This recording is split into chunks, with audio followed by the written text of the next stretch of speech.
Located in a residential district in northern Osaka, this property is surrounded by closely packed houses and lacks any outstanding views due to the adjacent homes. Maintaining privacy was of the utmost importance. The aim of the design was therefore to create a stimulating and beautiful space that nevertheless had no large windows and was closed to the outside world. The building comprises a single mass divided into 3 boxes, the spaces between which serve as the locations for openings that provide fresh air, sunlight, and unrestricted lines of sight.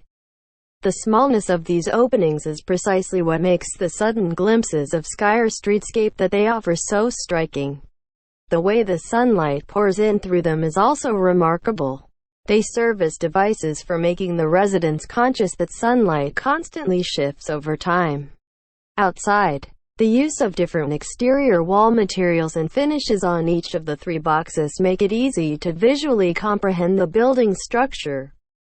The open living dining kitchen area is pierced by a light court that extends vertically through the building.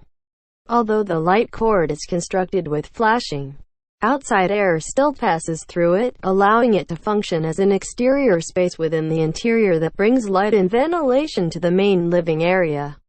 Thanks to the court's glass floor, light penetrates all the way to the first-floor garage, supplementing the not quite adequate light coming from the gaps between the boxes. In addition, because this semi-exterior space is situated in the living dining kitchen area, the home avoids feeling shut in even though it is in fact closed to the streets outside.